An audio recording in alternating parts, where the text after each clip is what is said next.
done this in a minute. It's okay, babes. You're safe.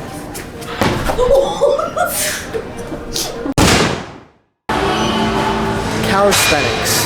For calisthenics, let's start with the basics. You need complete body control and very controlled form and reps. To get strong in calisthenics, we need to get strong in the basic movements, such as pushing, pulling, and holding. For calisthenics, you need core strength. Now, a lot of people have abs. Yes, you can get your abs from diet and from the kitchen. However, you do need legit core strength when you are doing calisthenics. There are plenty of people with abs, of course, but they don't have the necessary core strength in order to perform these calisthenics. Grip strength is another important factor in calisthenics. Hanging onto the bar is just half the battle. Sometimes your grip gives out before your muscles give out, whether it be your core or even your abs when you're working. But here are some ways to increase your forearm strength as well as your grip strength. The first one being just simple dead hangs. This is literally just you hanging from the pull-up bar and working that grip strength, getting used to your body hanging as dead weight, hence the name dead hangs.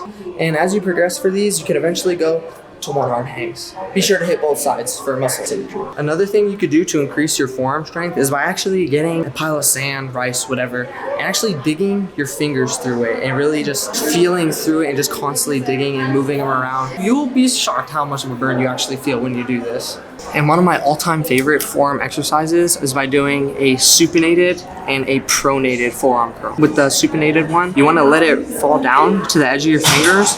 And as you curl up, you're using your fingers to curl. So just your fingers, you're not throwing the weight up. But it's just your fingers to curl. Push a little harder at the top, squeeze, let back down, and feel the stretch in your forearm. The next, we have our pronated forearm curl. So with this one, I like having, instead of just being straight out like this, I like having a slight angle. And you're basically flexing your wrist upwards. This works the interior part of your forearm. Now that we covered the basics, let's get into some workout examples for you guys. So one of the best ways to progress with push-ups is by starting off from your knees. If you can only do even just one rep of an actual push-up, try dropping to your knees and busting out a lot more reps. Start like this, regular push-up, and try to hit that for as many as you can. If you struggle with that, that's okay, keep working at it. Over time, when you're able to do about 20 to 30 of push-ups on your knees, pick your knees up and start trying regular push-ups. Perfect form. As far as handstands and handstand push-ups go, try just holding this position at first too, and then you could eventually learn the balance. However, you could also learn to just balance on your head. Practice pushing down with your arms as if you're trying to push the earth away from you and pick yourself up. One of my favorite ways to progress in pull-ups is by doing scapular retractions. So say you can't even do a pull-up, no problem. Get on the bar, hang from it, and practice flexing your scapula down. Almost like you're about to do a pull-up, but you're not moving your arms, you're just moving the muscles in your back. And then over time, start to progress, and you can start trying to pull up with it. And then, once you get strong enough, start doing full-on pull-ups. And of course, the infamous Jeff Cavaliere x-rays. So this is what an x-ray normally looks like. However, not everyone can do that for reps, especially right off the bat. So this is how we start. Start by, once again, getting on the pull-up bar, and instead of going all the way up, just try going to about halfway up. And if you can't even pick your legs up and out like that, try doing knee raises, knee tucks. Just like this, knees to your chest.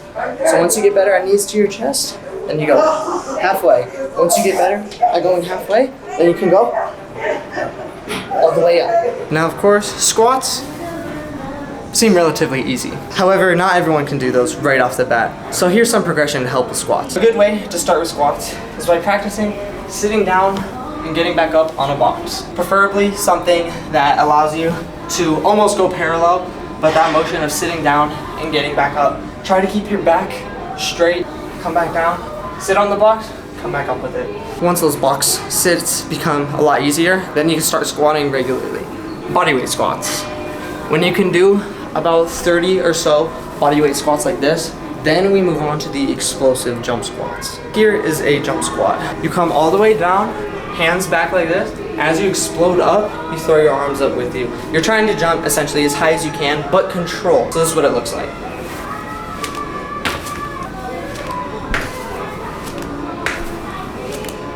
Try doing that as a calisthenic leg workout. Have you suck in wind after 3 reps, I promise.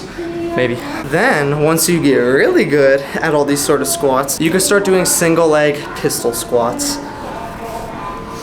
Now this takes a lot of balance as well as strength, but once you get really good at those, you can start practicing and playing around with the balance a little bit. Be sure to hit both legs so you're not creating muscle asymmetries. Another great exercise to get good at is dips. So right here, we have an assisted dip machine. So set it to a weight you're comfortable with. Keep in mind that the heavier it is, the more it is helping you. So this is the one machine you don't necessarily want to be maxing out on. As you can see, we let it take us down, and then it helps push us up. And then once it gets to the point where we don't need the help anymore, then we can start doing regular dips. As those regular dips are kind of easier, we can start doing weighted dips. We attach a belt to us, put some weight on, and then start repping it out. Same goes for pull-ups. I recommend starting with the pre-reps of everything first. So for example, on pull-ups, if you want to do scapular retractions to feel that mind-muscle connection, start with those first. So, boom, boom, boom, and then get into your pull-ups. That way you could feel a little bit more of the muscle being targeted before you go into your actual reps. Because remember, we want perfect form on everything. You can't necessarily cheat calisthenics because people will be like, that's sloppy, that's not smooth. You can't cheat them like you can weightlifting. Sometimes we just bounce the bar off your chest. Now we come to the negative part for the reps. Now this means the eccentric part of each rep. So for example, in pull-ups, this is the concentric part. For the eccentric, we want to focus on going down, for example, with pull-ups. So here we have a little plyo box, and so we're gonna give us a little boost up. We start up here and we slowly come down, and then we just keep doing that with a variety of workouts, including push-ups. Even with push-ups, you could get up into your push-up position and then let yourself drop very slowly, and then you could even drop to your stomach or to your knees, and then just like cheat your way back up, and then back up to a regular position, and then just slowly drop, and then up to your knees, and repeat. So yeah guys, that is basically the way how to start your calisthenics journey. You should keep in mind that flexibility and mobility help a lot with calisthenics. So here's my playlist in the top right hand corner for the stretches for your lower body that could really help with these calisthenics. Like, comment, sub. Please have a good day guys. Peace.